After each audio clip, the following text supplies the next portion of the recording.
Hello, everybody. Welcome back to Hotter Ones. I'm your host, Ashley Matheson, and today we have a lovely guest, Miss Tattooed Brooke. Brooke, I'm so happy to have you on.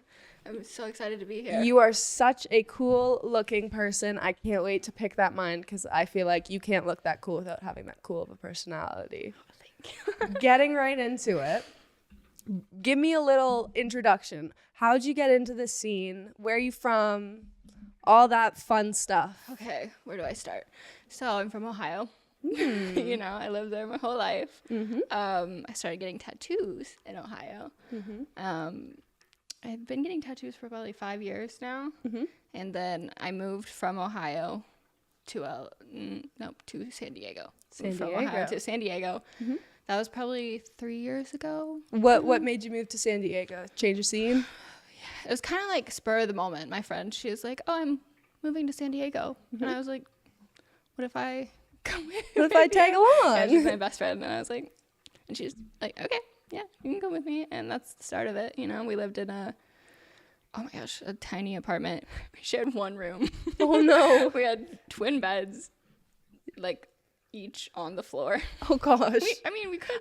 When you're young, that's how you do it. That's how you start. We could have definitely, got a better situation, but that's how it started. And then literally after a year living in San Diego, I moved to LA. And what got you into OnlyFans? Did you have like some sort of social media presence, or was it just like you knew that you looked good without clothes on and wanted to show the world? It was definitely the social media presence. It was the growing social media presence. Like I started probably 3 years ago, and I was gaining followers on TikTok and I was gaining followers on Instagram, and I was like seeing other women that were doing the same thing, joining OnlyFans and making money off of it. Yeah. And I was like, what if I did that? So that's also the start of that. So was that in San Diego, or was that once you moved to LA? I did start in Ohio. Oh, you started in Ohio. Yeah. So when I was still in Ohio, I was posting on TikTok and growing on TikTok. Oh, So I was like, that's when I started OnlyFans too. I probably had like 10K on Instagram when I started OnlyFans, and like maybe 400K on TikTok. Yeah. Maybe a little less. And yeah, that's when I started. You started when you started doing OnlyFans, did you jump right into it, or at first was it like cutesy little lingerie? Yeah, no, I did not jump right into it full on. I think a lot of people probably start and they're like, oh, I'm just gonna, some people keep to that. Like they're like, I'm just gonna, maybe do like bra, maybe do topless. That's how I thought I was gonna do it, and I quickly realized, people wanted more, and that's how you make more money. Yeah. So you went right into that. Now, when it comes to your OnlyFans content, like on a weekly basis, how much would you say you're producing, like content wise, and what kind of content are you making? Oh my gosh. Sometimes I'm like drained, and I literally do not want to do anything, and then I'll have like a really productive like few days or a week. So when I am feeling productive, I get a lot of content pushed out. Yeah, I totally feel that. It's so quick, especially because you're taking pictures of yourself and then you're looking at the pictures of yourself. Yeah. And then you're posting them and letting other people see them and make comments. And it's so easy to get drained out. And I feel like that's something that a lot of people don't talk about is at the end of the day, physically what we do is not very demanding, but you've got to understand how mentally demanding this job could be. It's awful. The comments I've gotten are so disgusting. I can't even tell you. Like, oh yeah, some of my videos that have been like reposted, I cannot look at the comments. Yeah, I get physically sick. I make it a rule when it comes to all my social medias where I do not read the comments, but sometimes on OnlyFans, because they're like so in love, I'm like, these are the comments that I could read. Yeah, those But ones. sometimes even on OnlyFans, especially like, I don't know about you, but I have a free subscription, so anyone could go and view it and people could comment some gnarly stuff. 9 times out of 10 though, I feel like I usually, if it's like so disrespectful, it's like, no, Yeah. Like, I don't Blah. need your money. I'll get it from someone else who wants to worship me. Period. So what was your first tattoo? That was actually, so it's on my lip. I don't know if you can see One it. of those. Love. Is it still there? Love. I love that tattoo. You want to see my lip tattoo? Yeah. Guess what it said? I could not tell you. It said slay. Okay. And it lasted a good, I literally remember I was like drinking a drink and all of a sudden I was like, oh, there's like a flake in my drink. And I like spat out and it just said lay. So now all I have is the S. It like completely fell off. Wait, how long did you have it before it came out? About 2 days. That happened to my friend too. She got hers done. Next day it was gone. Like mine's been there for, you know what? like 5 years. The tattoo artist that did it to me has done almost all of my tattoos on my body. She's like in Ottawa. I'm from Canada, if you didn't know that. But she was like, I've never done a lip tattoo. That's and I'm not going to press too hard because I don't want it to come through. Yeah. Because, you know, like when you're pulling it, the skin gets really thin and like whatever. So I'm very thankful that she was like, I'm just going to try to do it to the best of my ability instead of going like full out. Because like, I don't know if you've seen videos where like people get their lip tattoos and then they lift their lip up and it's like you could see it right there. Oh my God, I just saw one so bad. So scary. Yeah. So your first tattoo is your lip tattoo. What tattoo do you think did you hit the point where it's like there's no turning back? I'm gonna be a fully tatted girl. Like I love this kind of lifestyle. Oh my God. Probably like the first visible ones. Did you start on your arms, your legs? So I started on my arms and I got, what did I get next? I got a smiley face and YOLO. You only live once. That's so awesome. I think that's what I got that was visible. And after that, it's just kept filling in. Yeah. So how long have you been getting tattoos? Because you look like you've been getting them since you were like 15. It's funny. I got a lot at once. I got a lot in a short amount of time, but I'd say 5 years total. 5 years. Since I was 20. I also waited until I was 20 for multiple reasons, but 20 to 20, I'm almost 25 now, so 5 years. 5 years. Well, a lot of your tattoos are really well done. Like this arm specifically, I feel like, is it the same tattoo artist that has done the majority of stuff? Yeah, a lot of them. I always feel weird saying thank you when people say I have nice like tattoos because I'm like, I didn't do it. Like I just picked it out. I picked a good artist. Yeah. Yeah. Yeah. So, I mean, what is your most painful piece that you've gotten? My palms. Done? Your palms? Yeah. Really? So what do you have? I have always wanted to get an eye on my palm. I can't find an artist that will like willingly do it. The best one is Walker X. He's in San Diego.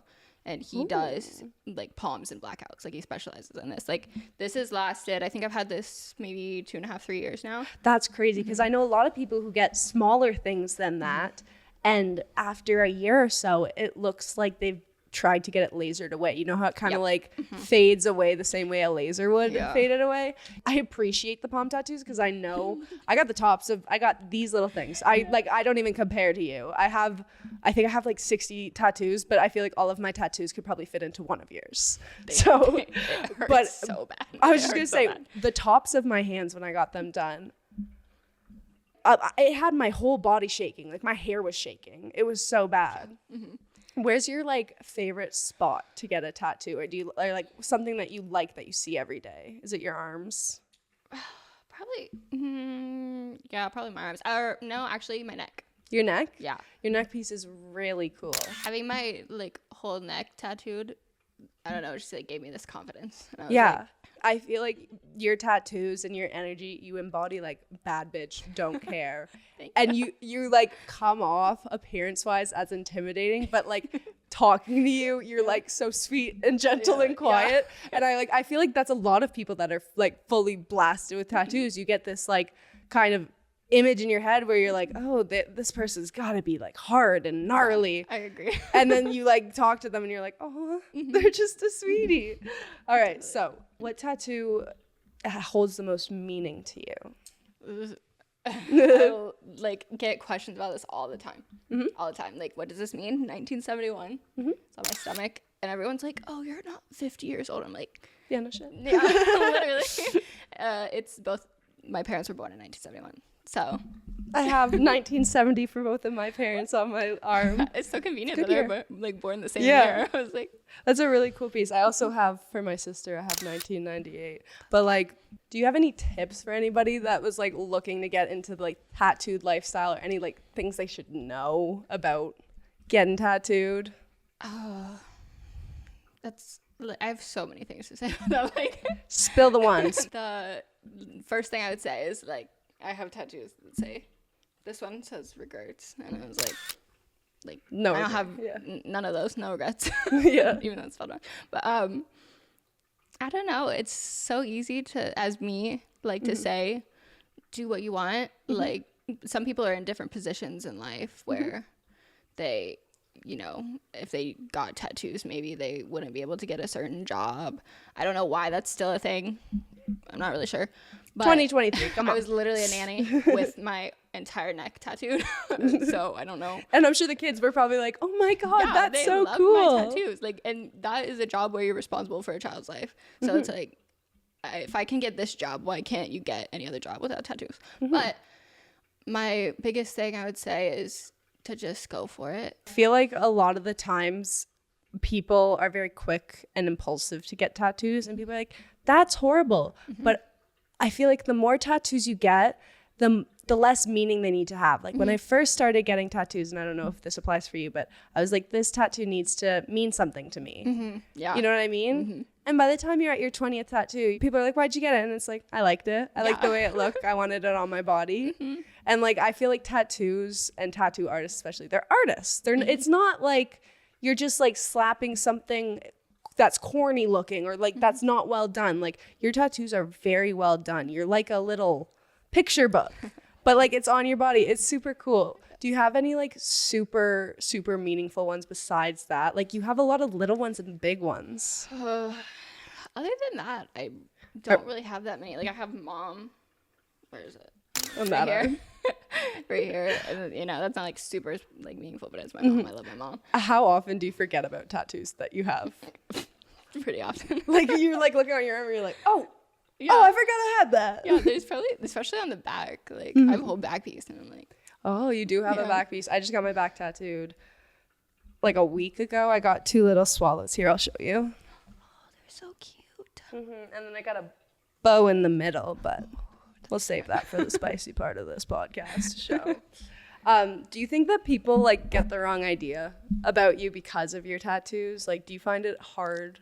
Like this has to do with like some of the other comments, like some of the videos that have been reposted on, the comments have been really gross, and I've seen like, oh, like she probably has like this disease, or would like, I don't know, just like She's really, covering something up. She's hiding Yeah. something through her or tattoos. just there's so many disgusting things that I can't even like think of that people come up with, and I'm like, why are you being so judgmental? Yeah, You like my don't body, know my me. choice. You don't know me. It's 2023. I don't know how many times we have to explain it to you. Do you think that like anybody has ever misjudged the type of person you'd be, like right off the bat meeting you, maybe because you appear more intimidating? Oh, I definitely think so. I think, you know, probably if you saw me out, like, because I'm so shy and awkward as well, if you see me just like standing, like probably resting bitch face and covered in tattoos, you'd probably be like, oh, she looks like a bitch. Yeah. And I'd be like, But you are not. You're like gentle. Like when you speak, it's gentle. It's very quiet. I like it a lot. It's funny though, because you do have like this badass appearance. I kind of like coming off like that sometimes because I am so awkward. It's like, You're like, I'd yeah, rather don't people talk to me. I love that. Is there any tattoos that you have that people could only see if they're like subscribing to your OnlyFans? Yes.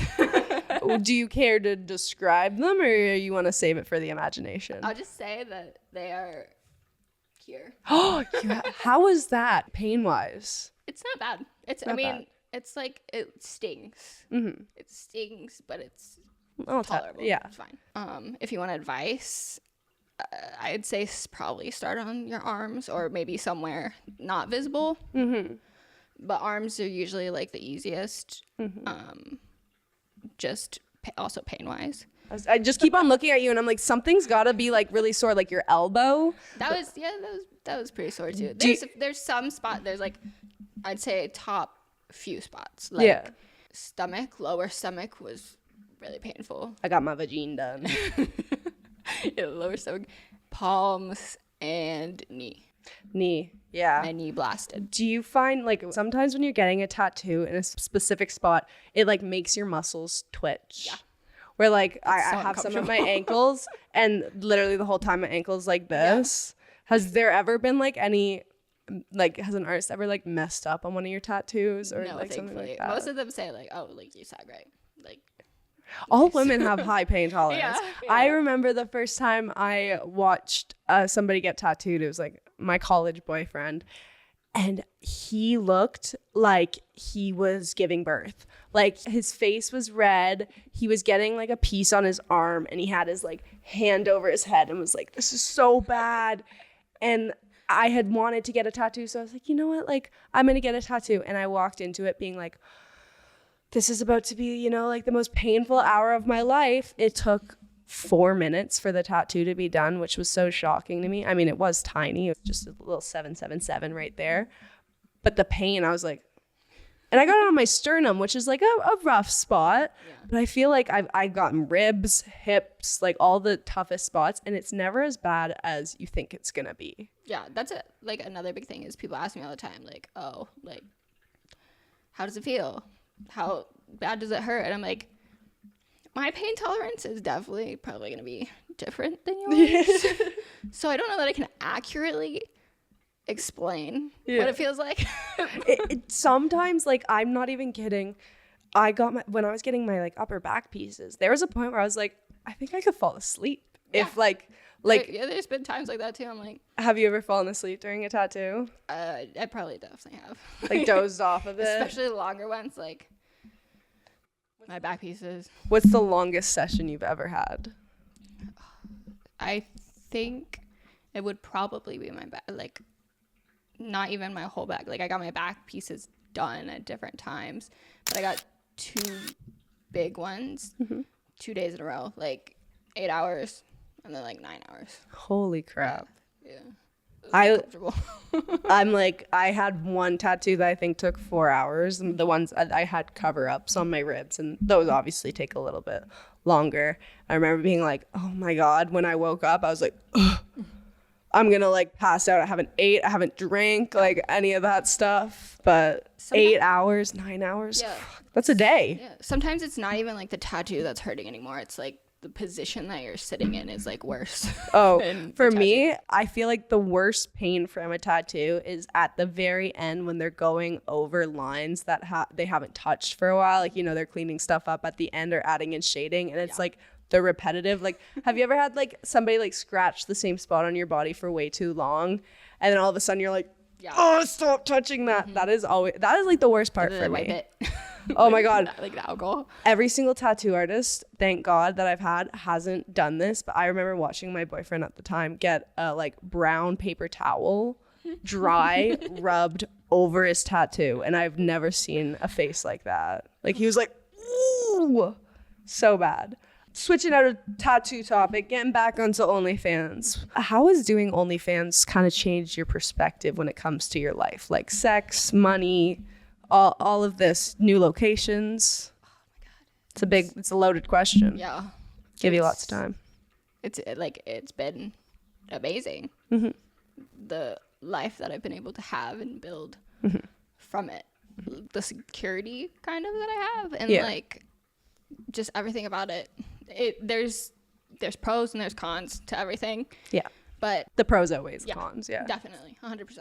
So have you had any relationships while doing OnlyFans? Yes. Yeah. I've had, for the past year and a half, a serious relationship. Oh. But we did just recently break up. It's like we're friends. It's fine. But I think people mistake this a lot about, you know, women that do OnlyFans. It's like 100%. No one's gonna like. No one's gonna love you. Nobody wants you, and it's like a lot of girls that I've met that do OnlyFans have serious relationships, like very long, stable relationships. I also feel like it takes a very confident man to date an OnlyFans girl. Like if they're dating an OnlyFans girl, they're one of the good ones. They're not worried about anything else. Like, so besides your relationship life, what is your sex life like? Like, are you doing collabs with only other people? Are you doing a lot of personal stuff? Like, elaborate for me. While I've been in a relationship, it's like I haven't really been doing collabs. I've been like with girls, I'll do some shoots, shoots, like photo shoots, maybe some like a little bit, you know, not anything too invasive or whatever. Yeah. But, Did you collab with your ex-boyfriend and post it on your OnlyFans? Or do you not do that on your OnlyFans? Yeah, no, I do have some BG content, but it's like sprinkles. Yeah. Yeah, I'm like, my BG content is literally like me getting my ass slapped and his hand is like I'm like, my subscribers are also my boyfriends. I don't want to make them feel like I'm with other people. So since you started doing OnlyFans, you were able to move out to LA. We talked a bit. You said you've done a lot of traveling. Yeah. Let's talk about your travel. Like, where have you gone? Where do I even start? Like, I've been to Iceland, I've been to Bali, I've been to Japan, I've been to Europe, Paris in Europe, Italy. Oh my God. I can't even think of all the places I've been. So you're a big traveler. Like, you like exploring the world. Do you find that like going and traveling gives you a little bit more wisdom, or a little, I don't know what the word is, but like insight on how other places are? Definitely. So you were saying how when you were in Japan, because of your tattoos, there were certain things that you couldn't do. Yeah. I mean, everybody I met was very nice. You know, the people that nobody ever said anything like, oh, like you can't show your tattoos or like, anything like that. But it's just like there are certain places you can't go. Like, I know gyms, you're not allowed to go into gyms. And then, you know, hot springs, if you want to go to a hot spring, like you have to get like a private hot spring. I mean, it's a different culture over there, but that's so odd to me. Yeah. Because if they talked to you for 3 minutes, they'd probably be like, oh yeah, you could go in, like you were the most harmless person. Yeah, it's just a very, I think, deep rooted cultural thing that it's got hard. Way more. It's very hard. It's hard for a little Canadian girl like me to understand. Yeah. As time goes on, though, I think and especially as more, you know, people in the Japanese culture get tattooed. Yeah, it'll become. So, building on that question, doing OnlyFans, traveling, all that stuff, are you making content while you're traveling? Oh yeah. Definitely. Do you like meet people, or is it a lot of like solo content while you're traveling? When you travel, are you doing it by yourself, or? Yeah, it's a lot of solo content. No, I've traveled a lot with my friends. You know, my previous relationship, we've traveled a lot together. So I haven't traveled solo in a long time. Would that ever be something you think you could see yourself doing? Oh yeah, I did it before I was in a relationship. I was traveling. Oh my God, that's like my biggest fear. I'm such a codependent person when it comes to like not knowing. Like, I could live out in like Los Angeles because I know this place like the back of my hand, but when it comes to like a new place, different culture, different language, maneuvering that, I feel like that takes a very strong person to go out and do. So kudos to you, man. Yeah. So doing OnlyFans, you said there's always going to be positives and negatives. Are there any really big negative aspects that have fallen on your life because of you doing OnlyFans? Or for the most part, is it like a punch and a kick there? I think, you know, psychologically it's probably done some damage that I don't know about, but I'm like when we look back in 20 years, I always think about that because I feel like, especially as females, I go through phases of how I think of life, you know, what my outlook on life is. And I'm at a point right now where I'm like, oh my gosh, I'm never going to regret this. This is going to set me up for my future, for life. But then I think of like 5 years ago when people had a high demand for it. And I was like, I would never do that. You know, like we're constantly changing. So I feel like right now, especially at this age, like being in your 20s, it's so nice to do what we do. This is the best we're ever going to look, you know, like this is the most growth we're ever going to really do. Like, I feel like once you start to hit your 30s and your life is kind of figured out, there's not as much like movement around. So would you say that doing OnlyFans kind of helped you grow more confident or more like comfortable with yourself? In a way, yeah. Like, I also think about like my perspective on life is, I don't know how you would explain this, but more like, you know, we're only here for fuck it, who knows how long. Fuck it vibes. This is like just a shell. Yeah. You know, I detach myself from your physical body all the time. You kind of have to do that. Like you have to disassociate yourself. I think that's the right word. But from your work, yeah, it's like if I go and look at stuff I've done, I'll be like, that's not me. Like that's my job. You keep a very like sense of self-awareness. I feel like, and I think the issue is like we don't really have a problem, just like other people have problems. I know, like, I feel like all the girls that I talk to about this stuff, it's like I would have done it earlier. I would have, you know, been so much more eager to do it if it wasn't such a societal thing. But I also feel like, especially in the last 2 years, like if you brought up OnlyFans 5 years ago, it's so much different than if you brought it up this year, where it's like every second girl has an OnlyFans.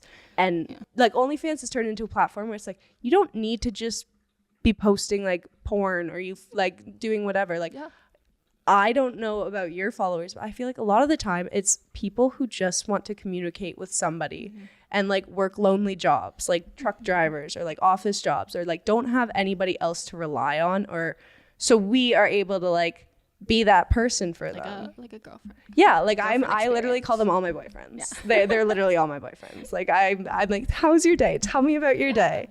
And that honestly, I feel like is benefiting so many more people than just beyond the sex and the sexual aspect of it. A lot of it is mental. Yeah, I mean, another thing too is, as you know, like having an Instagram account, I was like, oh, if I post a bikini picture, like a man can see it and, you know, he's gonna do whatever he wants with it anyways.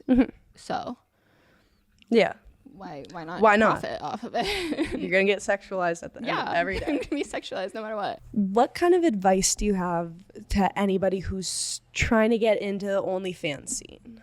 Okay, so I've had a lot of experience to think about this, and the biggest, you know, thing other than, you know, do whatever you want, I'd say is it's much easier to get into OnlyFans if you have a platform.